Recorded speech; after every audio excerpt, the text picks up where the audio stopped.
साजिश तो राजनीति के अंदर लोग करते रहते हैं। गुरुग्राम में बिना एनओसी के की गई अवैध रजिस्ट्री मामले में सरकार ने एक्शन लेते हुए गुरुग्राम के 7 तहसीलदार और नायब तहसीलदारों को सस्पेंड कर दिया है। इस पूरे मामले पर पहले ही मुख्यमंत्री और उप मुख्यमंत्री ने साफ कर दिया था कि मामले में किसी को भी बख्शा नहीं जाएगा। इसी कड़ी में कार्रवाई की गई, जिसमें जिला अधिकारियों के स्तर पर और उसके बाद उच्च स्तर पर विश्लेषण के बाद राजस्व विभाग के 1 तहसीलदार, 5 नायब तहसीलदार और 1 रिटायर्ड नायब तहसीलदार को सस्पेंड कर दिया गया। हालांकि दुष्यंत चौटाला ने पहले ही इस मामले में सख्त कार्रवाई की वकालत की थी और अधिकारियों के खिलाफ न सिर्फ रूल 7 के हिसाब से चार्जशीट करने की बात कही थी, बल्कि रूल 10 के तहत भी इन सभी पर FIR दर्ज करवाई जाएगी। इसके साथ ही कुछ अन्य अधिकारियों की भूमिका की भी जांच होगी, जिनके फैसलों का फायदा इन अधिकारियों ने उठाया।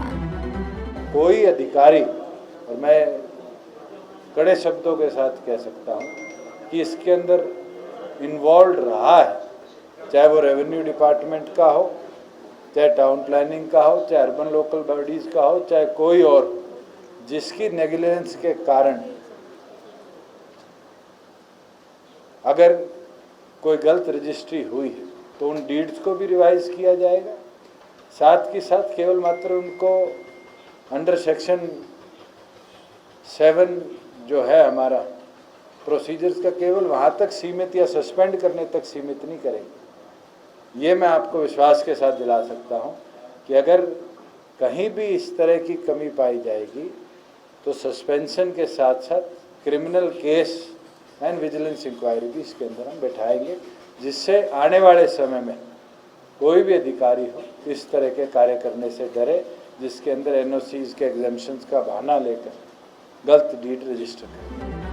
इस पूरे मामले में सस्पेंड, चार्जशीट और FIR किए जाने वाले अधिकारियों में सोहना के तहसीलदार बंसीलाल, नायब तहसीलदार दलबीर सिंह दुग्गल, बादशाहपुर के नायब तहसीलदार हरिकृष्ण, वजीराबाद के नायब तहसीलदार जयप्रकाश, गुरुग्राम के नायब तहसीलदार देशराज कंबोज और मानेसर के नायब तहसीलदार जगदीश शामिल हैं। इनके अलावा सेवानिवृत्त हो चुके कादीपुर के नायब तहसीलदार ओम प्रकाश के खिलाफ भी चार्जशीट और FIR होगी। हालांकि RTI कार्यकर्ता इस कार्रवाई से ज्यादा संतुष्ट नजर नहीं आए। इन्होंने सस्पेंशन जो ऑर्डर निकाला है, ये ऐसा लगता है कि केवल जनता को दिखाने के लिए किया गया है कि हम इन पे कार्रवाई कर रहे हैं, लेकिन कार्रवाई ऐसी कर रहे हैं ताकि लोग बच जाएं। अगर इनको कार्रवाई करनी है तो फेयर करेंगे। ये पहले ही चांस दे रहे हैं कि आप कोर्ट जाइए और जाते आपको स्टे मिलेगा, स्टे मिलने के बाद कार्रवाई बिल्कुल खत्म। ये सरकार की जो नीयत है, शायद ऐसा लगता है कि कार्रवाई नहीं करने की नहीं है और इनको बचाने की ज्यादा है।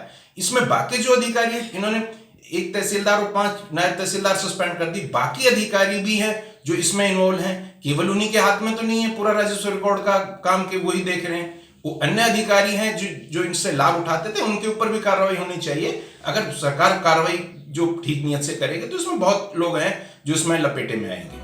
गुरुग्राम में RTI से खुलासा हुआ था कि करीब 1200 रजिस्ट्री बिना NOC की गई थी। बता दें कि RTI कार्यकर्ता की तरफ से इस मामले को उजागर किया गया था और यही नहीं, अब वो सरकार के इस निर्णय का हालांकि स्वागत तो कर रहे हैं, तो वहीं उम्मीद ये भी जता रहे हैं कि बाकी के अधिकारियों और कर्मचारियों के खिलाफ भी ऐसी ही कार्रवाई की जाए जो इस तरह की गड़बड़ियों में शामिल हैं। पंजाब केसरी TV चंडीगढ़ के लिए नीरज वशिष्ठ की रिपोर्ट।